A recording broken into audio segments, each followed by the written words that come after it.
আসসালামু আলাইকুম friends, welcome to my channel. আজ আমি আপনাদের সাথে শেয়ার করব একটা শর্ট হাতার ডিজাইন। এই হাতাটা আপনি কামিজ, গাউন বা ফ্রক যে কোনো ড্রেসের সাথেই তৈরি করতে পারেন, দেখতে অনেক সুন্দর দেখা যায়। তো চলুন দেখে আসি। আমি এখানে একটা হাতা কাটিং করে নিয়েছি।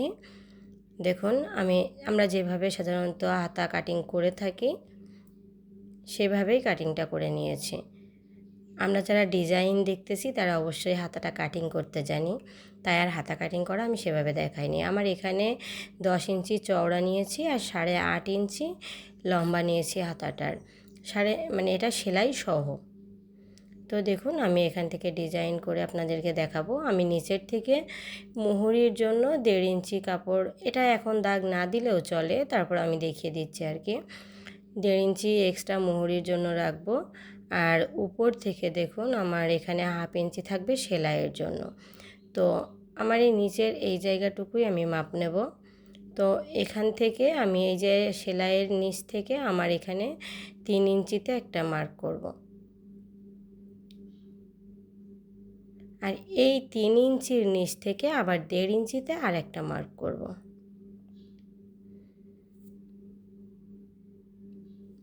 এবার দেখুন, আমি দাগ টেনে নিচ্ছি। আমি একেবারে এই যে উপর থেকে যে একদম উপর থেকে যে 3 ইঞ্চি কাপড় নিয়েছিলাম, 1/2 ইঞ্চি সেলাইয়ের জন্য রেখেছিলাম, ওইটা সহ 3.5 ইঞ্চিতে আমি দাগটা দিয়ে নেব। আর নিচের এটাও দাগ দিয়ে নেব। মোট কথা, আমার মাঝের যে 1.5 ইঞ্চি জায়গা আমি নিয়েছিলাম সেই জায়গাটুকু ফাঁকা রেখে আমি এই সাইডটা আর ওই সাইডটা এভাবে দাগ টেনে নিয়েছি। এবার আমি এই জায়গাটুকুই সেলাই করে নেব।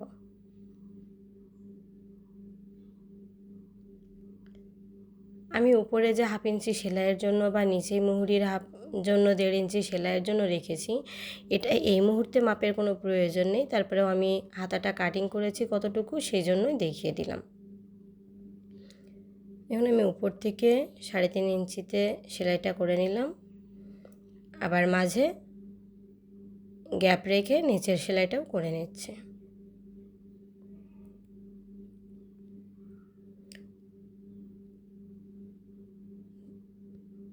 দেখুন, আমি মাঝের 1.5 ইঞ্চি জায়গাটা গ্যাপ রেখেছি আর দুই সাইডটা সেলাই করে নিয়েছি। এবার আমি এখান থেকে কাটিংটা করে নেব। মাঝ বরাবর আমি কাটিংটা করে নেব।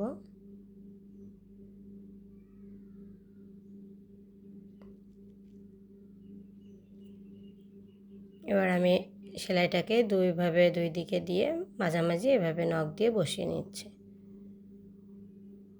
সেলাইটা একদিকে দিলে হবে না, দুই দিকে দুইটা দিয়ে নিতে হবে।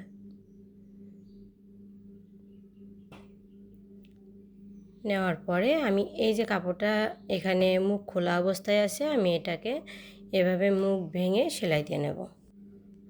কাপড়টা অবশ্যই সব সাইডে সমান করে নেব।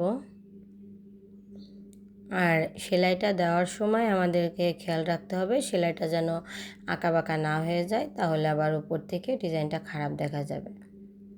যেহেতু সেলাইটা উপর থেকেও দেখা যাবে, সেক্ষেত্রে আমাদের চেষ্টা করতে হবে সেলাইটা একেবারেই সোজা দেওয়ার জন্য।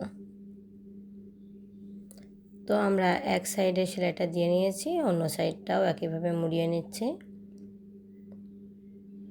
নিয়ে এভাবে সেলাই করে নেব।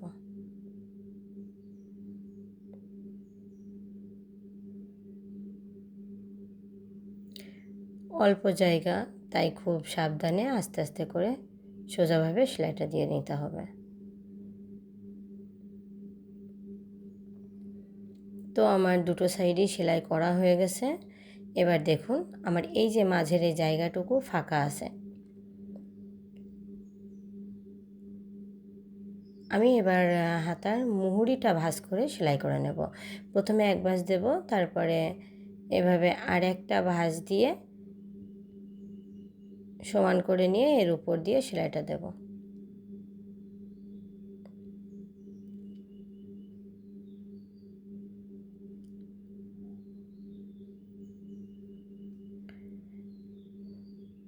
তো আপনারা যারা আমার ভিডিওটা দেখছেন, যাদের ভালো লাগবে অবশ্যই আমার ভিডিওতে একটা লাইক দিয়ে যাবেন।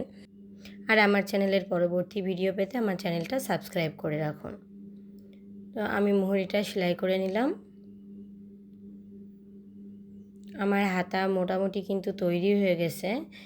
এবার আমি আপনাদেরকে ছোট্ট একটু কাজ করে দেখাই, যেটা আমি এখানে 2 ইঞ্চি পরিমাণ চওড়া একটা কাপড় নিয়েছি, আর লম্বা না মাপ নিয়েই আমার এখানে 2 ইঞ্চি নিলেও চলতো, 3 ইঞ্চি, বা আমি এখানে মানে এই যে আমার এখানে 5 ইঞ্চি আছে, যদিও বা 5 ইঞ্চি লাগবে না, আপনারাও কমিয়েও নিতে পারেন।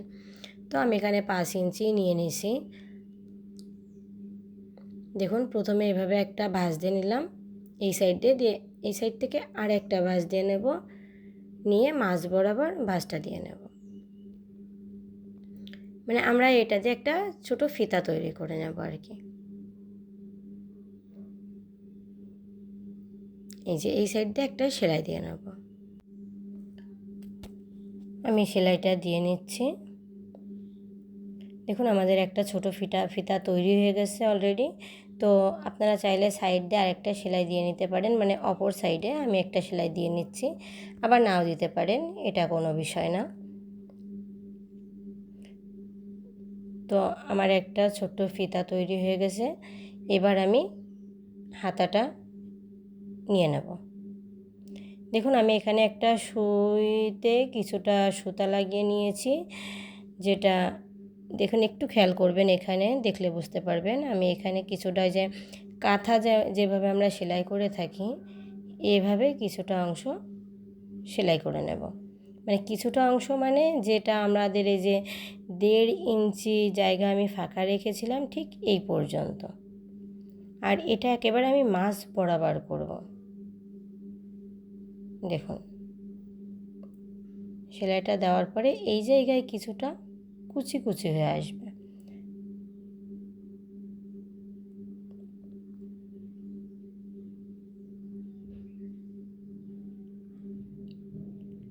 এবার আমি এই ফিতাটা এর ভেতরে এভাবে দিয়ে নেব,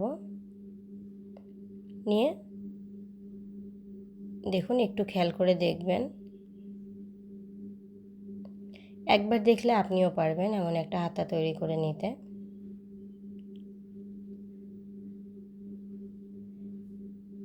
এটা আমি এভাবে পেছন দিকে ঘুরিয়ে নিলাম, মানে উল্টো দিকে আর কি, নিয়ে এক্সট্রা কাপড়টা আমাদেরকে কেটে ফেলতে হবে।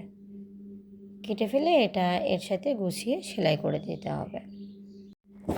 মানে ফিতাটা উল্টো দিকে নিয়ে সেলাই করে দেব। একটু বেশি করে এখানে সেলাই দিয়ে দেব, যাতে মানে খুলে না যায় আর কাপড়ের মুখটা বের হয়ে না থাকে। আমরা যে কোনো ড্রেসে যদি এভাবে ছোটো হাতা, মানে ছোটো হাতা যারা পছন্দ করি আর কি, সবাই কিন্তু ছোটো হাতা পছন্দ করে না। তো যারা ছোটো হাতা পছন্দ করেন তারা এভাবে একটু মানে ছোট্ট একটু ডিজাইন দিয়ে একটা হাতা তৈরি করে দেখতে পারেন। আপনার ড্রেসটা পরার পরে আপনার লুকটা অনেক সুন্দর দেখা যাবে। আমি নিজে তৈরি করে এটা পরে দেখেছি, অনেক কিউট লাগে।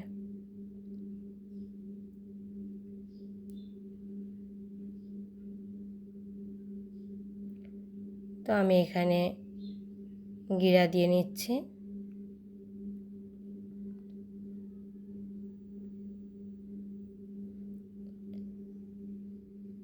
আমাদের মূলত ডিজাইনটা তৈরি হয়ে গেছে, দেখতে পাচ্ছেন।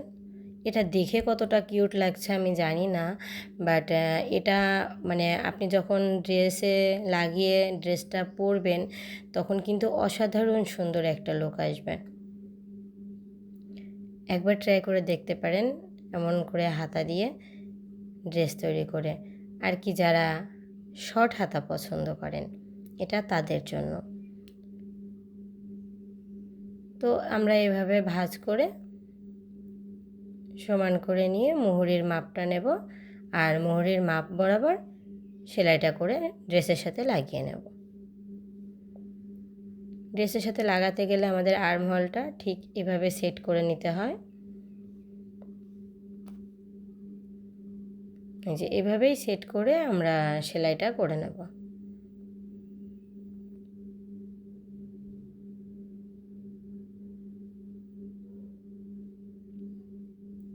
তো আপনারা যারা আমার ভিডিও দেখলেন শেষ পর্যন্ত, তাদেরকে অসংখ্য অসংখ্য ধন্যবাদ। আমি হাতাটাকে একটু সোজা সাইডে করে দেখাই আপনাদেরকে। দেখুন, হাতাটা যখন আমাদের সম্পূর্ণ তৈরি হয়ে যাবে তখন দেখতে ঠিক এমন হবে।